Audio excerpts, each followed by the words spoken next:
How's it going, everybody? And the best is, the best that was, the best ever will be. There'll be none before me, there'll be none after me. Therefore, I am the one and only Jake Kobe, and welcome to Wrestling Made Simple. We got an action-packed week this week with your news of the week, followed by a SmackDown review, then a Raw review, and then we go back to 2017 with Payback, and then we have your drink of the week, followed by a reading from the Book of Rules, and then your Battle Droid of the week.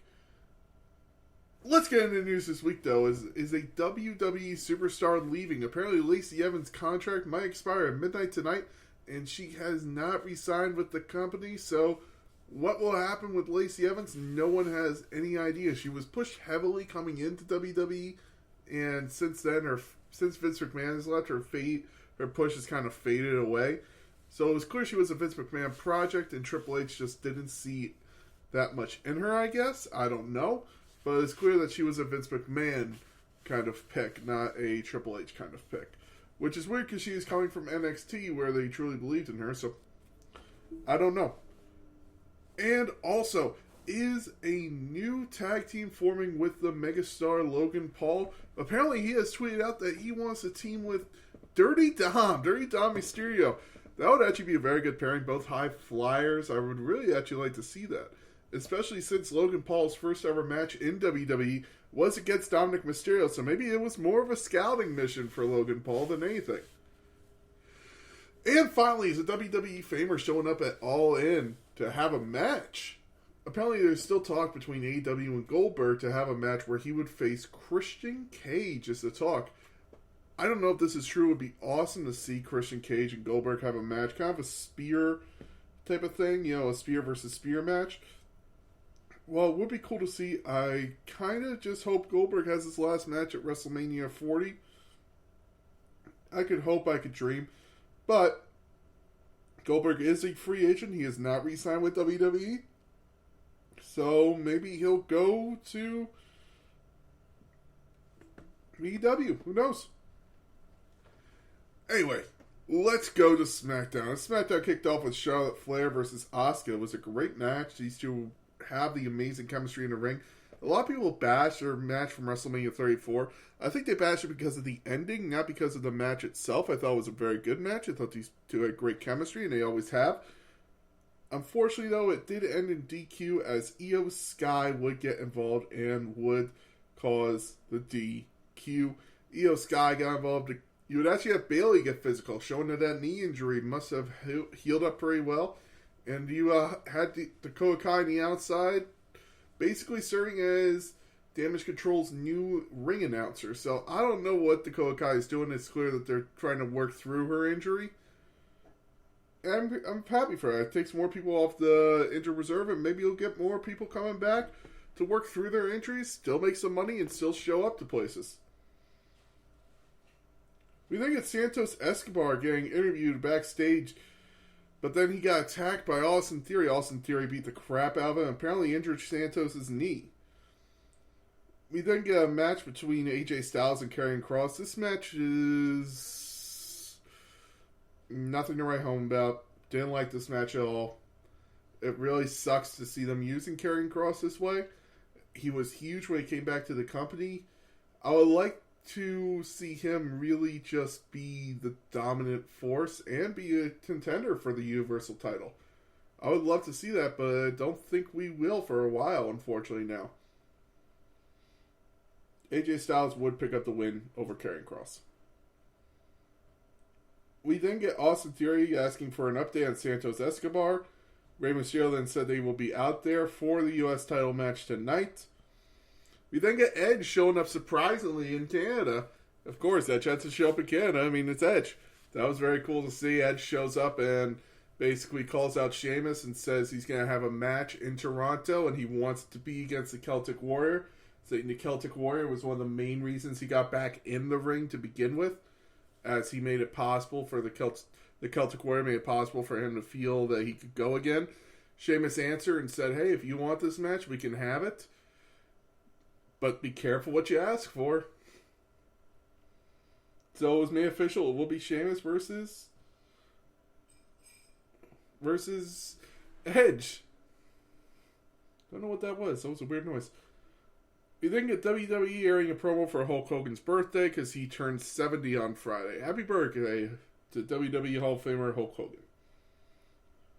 We then get LA Knight versus Top Dollar. LA Knight continuing his rampage over Hit Row. LA Knight picking up the win very easily. Top Dollar did get a couple shots in, but LA Knight was able to pick up the win. Of course, he had to cut a promo on The Miz afterwards. I think this is going to be one of your top build matches for WWE Payback.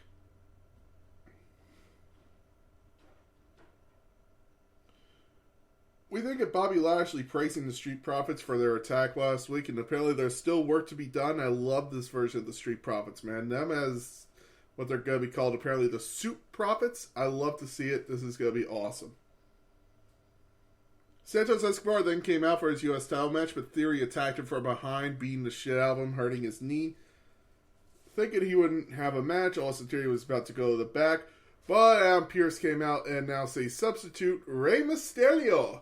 Rey Mysterio came out and actually competed in the ring and was able to pick up the win. Your new United States champion, Rey Mysterio. This was shocking beyond all shocking. I had no clue what was going on with WWE, what they were thinking, but it was still cool to see Rey Mysterio hold the title.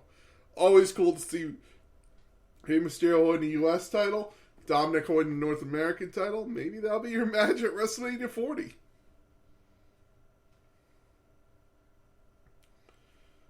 We then get United States champion, or undisputed WWE champion Roman Reigns coming out to get acknowledged by the crowd. Of course, he told Calgary to acknowledge him, and they did. You then get Jimmy coming out saying he didn't do it for Roman. Jay would come out, and he would ask him, why did you do it? Why did you cost me the title?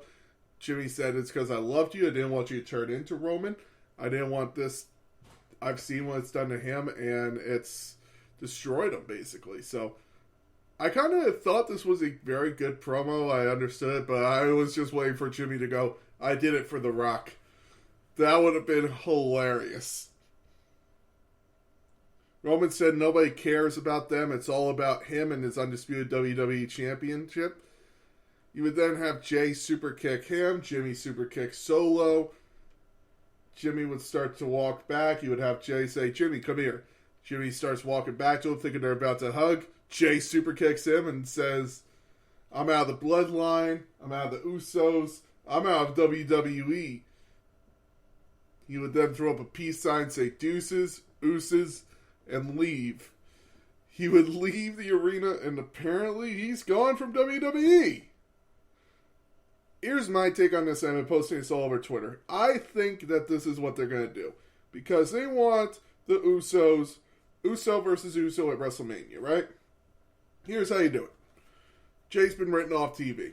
Okay, Jimmy's going to be on TV for a little while. He might feud with some other people as a heel, maybe go after a U.S. title, maybe feud with his brother, Solo Sikoa. I don't know. And then he's going to go deep into Royal Rumble. He'll probably start number 4, go deep into Royal Rumble, going against people like Gunther and Cody Rhodes. I do think Gunther is going to win the Royal Rumble. And then you would have number 28, 3, 2, 1, and Jey Uso comes back. They both eliminate each other.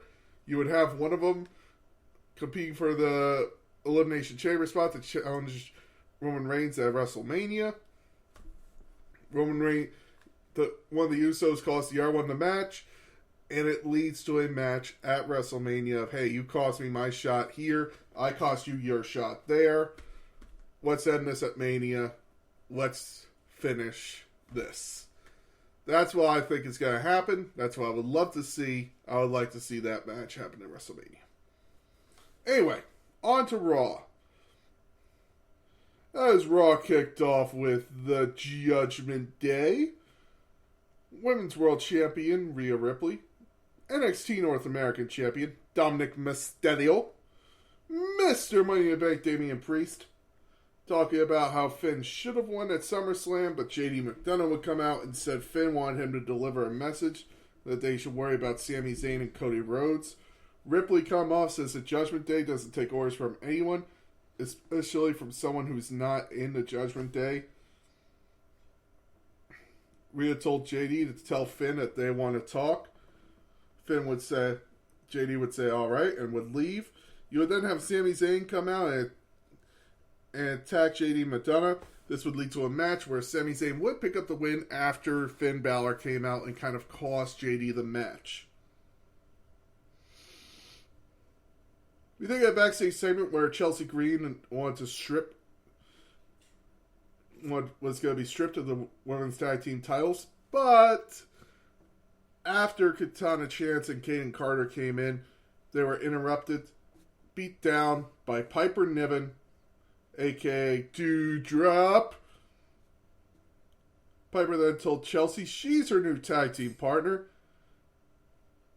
and Piper said she is now the new tag team champion. She grabbed the title, and there you go, new tag team champions Chelsea Green and Piper Niven. All right, congratulations. We then get Chad Gable saying he's waiting for an opportunity to prove himself. He's waited 10 years for an opportunity, and here it is against the Intercontinental Champion Gunther.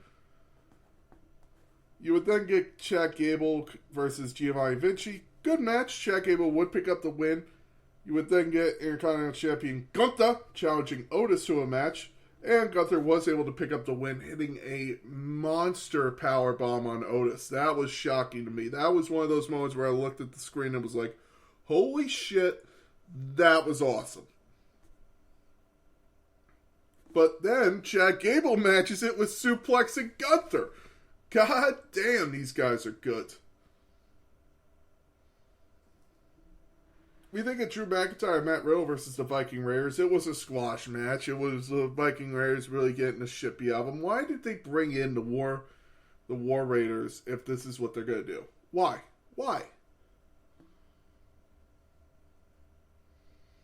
We think it Rhea Ripley versus Indy Hartwell. Rhea Ripley would pick up the win, very easily squashing Indy Hartwell. This was an episode of squashes, ladies and gentlemen.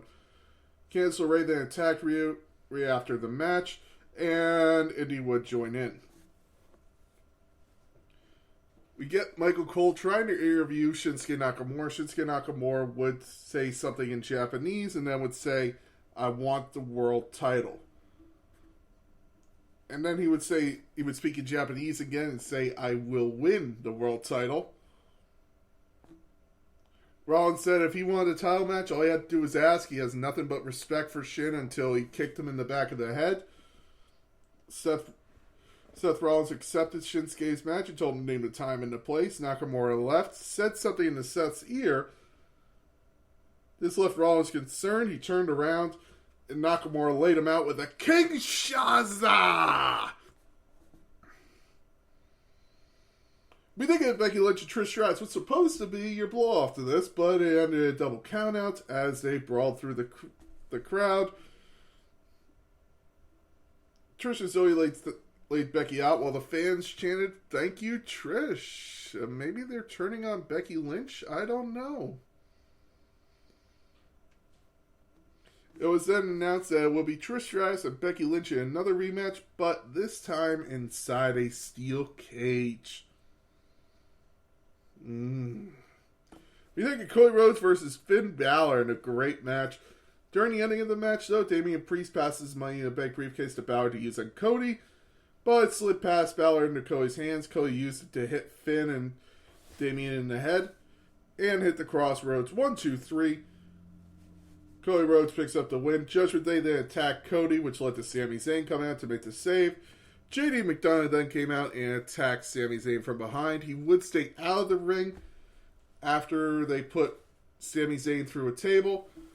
And the Judgment Day would stand tall to end Raw with JD McDonough on the outside looking in.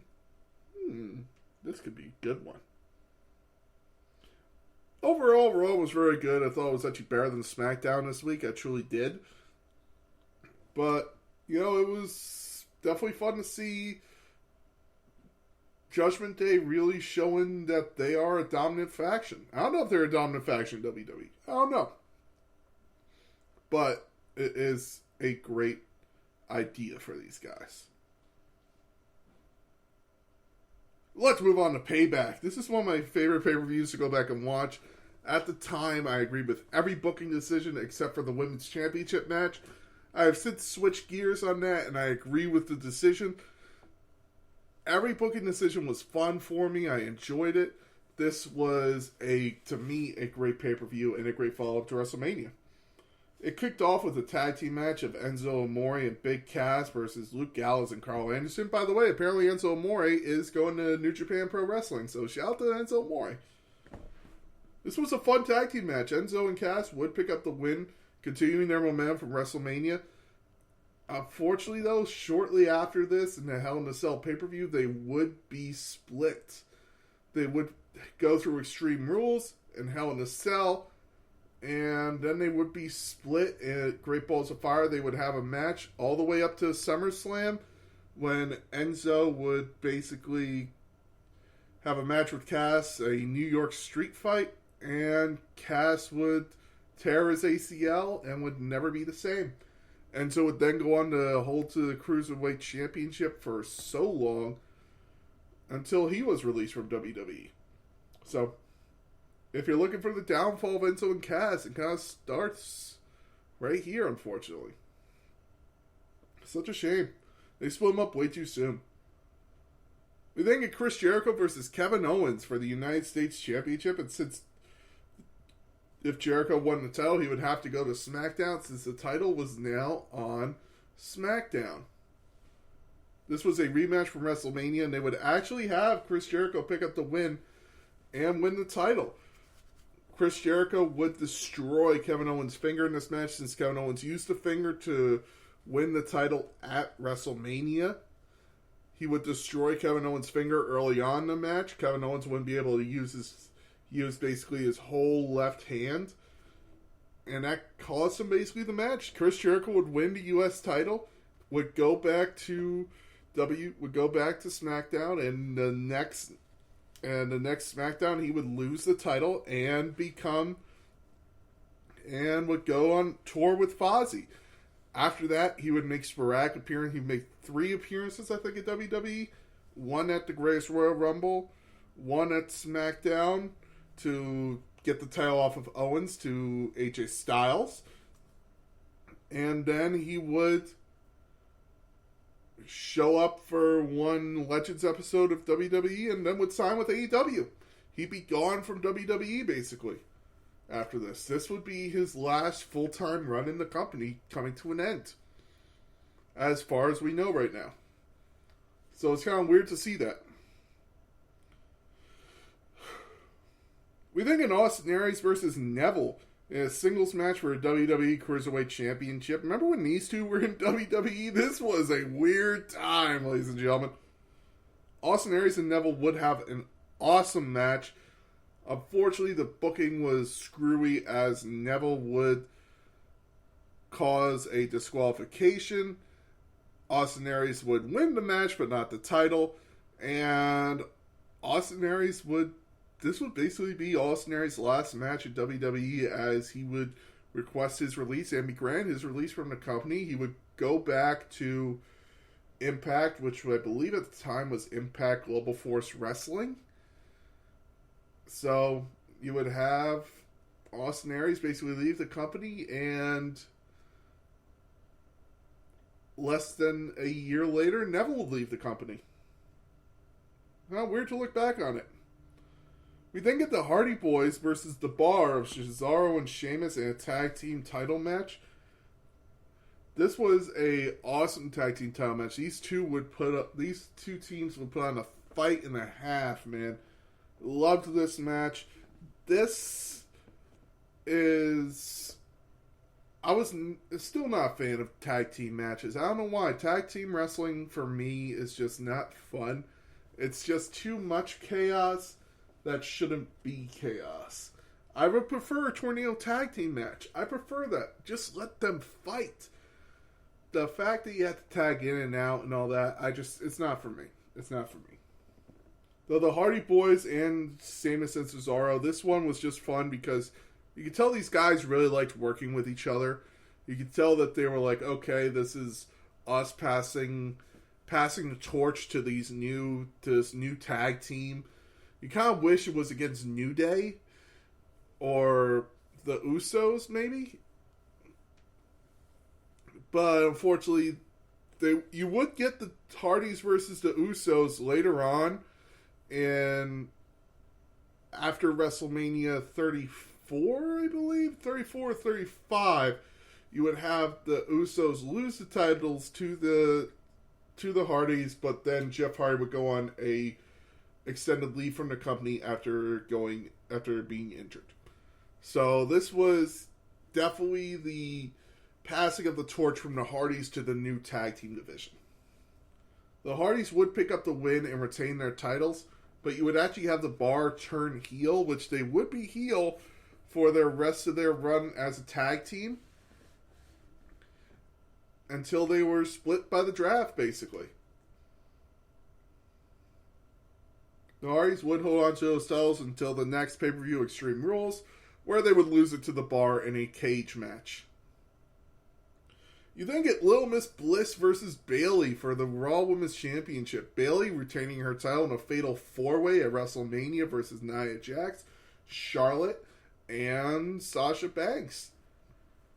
Fatal four-way elimination match. That was a great match, and these two would show up in San Jose, Bayley's hometown, by the way. Little Miss Bliss would win the title, her first Raw Women's Championship she would ever win. She would hold the title for basically until after SummerSlam.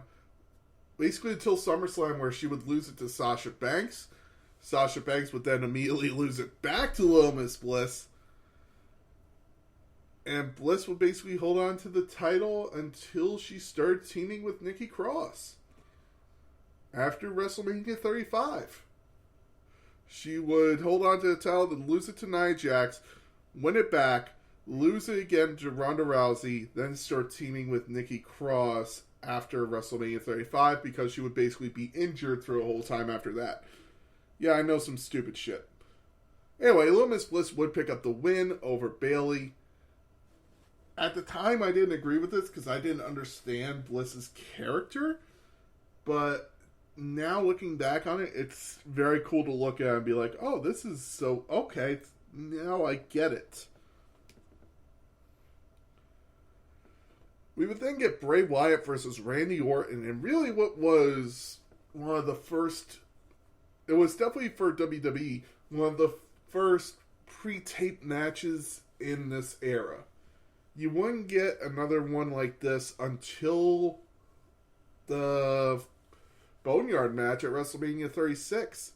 Or, that's not true, the final, you would have Bray Wyatt versus Matt Hardy right before WrestleMania 34, and then you would have the other one at WrestleMania 36.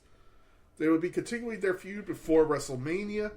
Randy Orton was a part of Bray Wyatt's stable, the Wyatt family, and then Bray Wyatt would be stabbed in the back by Randy Orton. Randy Orton would win the Royal Rumble, would take the WWE Championship from Bray. Bray would be drafted to Raw and would never get another shot at the WWE Championship, really.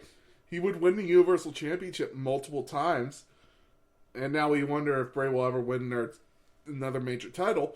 But you would have Bray Wyatt lose the WWE Championship to Randy Orton, get drafted to Raw, and basically never get his rematch for the title. This was supposed to be the rematch, but they moved him to Raw for some reason. And Bray Wyatt would then have this match, which was a haunted house match, basically.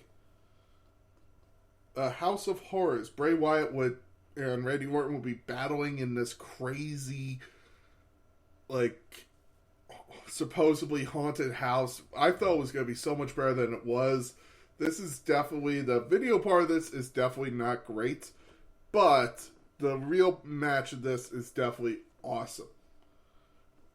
Bray Wyatt and Randy Orton would brawl in the house for a while. Randy Orton would actually be wearing regular pants for this match. You would have Bray Wyatt go back, basically put Randy in a fridge and trap him underneath it. He would go back to the arena, and Randy Orton would show up, hit an RKO on Bray to pin him in the ring. But Jinder Mahal, who Randy Orton was also feuding with at the time, as Jinder Mahal had not yet won the WWE Championship from Randy Orton. Not even going to talk about that one. Never focus on that. But he would hit the Colossus on Randy Orton. Bray Wyatt would then pick up the win. 1, 2, 3. Bray Wyatt pins your WWE Champion. We then get what I thought should have been the main event. Seth Rollins versus Samoa Joe. Samoa Joe would injure Rollins right before WrestleMania. And it was questions of, is Seth Rollins going to make it to WrestleMania? Seth Rollins had a nagging knee injury.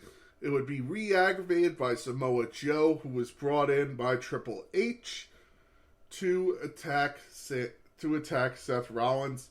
Seth Rollins would then come back and would face Triple H at WrestleMania, putting Stephanie through a table accidentally after Triple H knocked her into a table, basically. Pinning the game, 1, 2, 3. And this would be Samoa Joe kind of getting revenge for the Authority. That's what they built up to in this match, and it was just perfect. These two guys had a great match. It was unbelievable. Loved this match.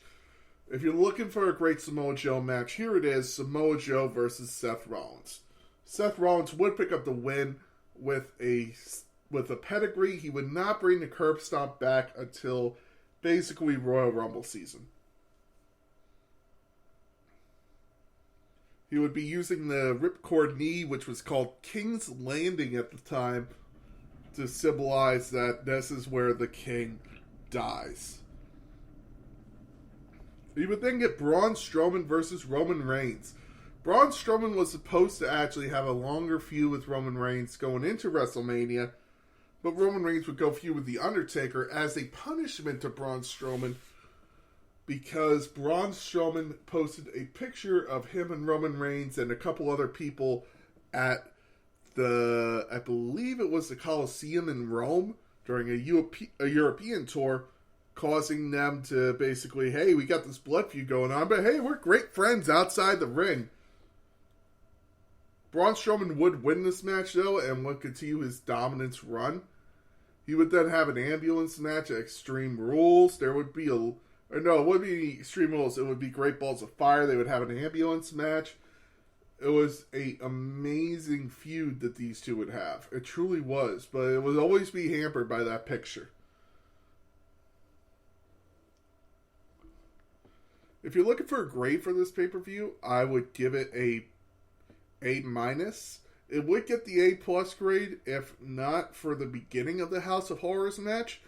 But this is a really very good pay-per-view and goes on to prove what I'm saying of, if you're looking for great pay-per-views, besides maybe Backlash 2017, the brand split era always produced great pay-per-views. Just my opinion. I could use a drink. How about an AMF Jello shot? We haven't talked about Jello shots ever really on this show, and they're always fun. I always have a good time with them. So what you're going to need is 8 ounces of hot water, 1 pack of blue Jello, and some cherries. And as for your alcohol, 1 ounce vodka, 1 ounce rum, 1 ounce gin, 1 ounce tequila, 1 ounce sweet and sour. So you're going to add the blue Jello to hot water and allow it to cool.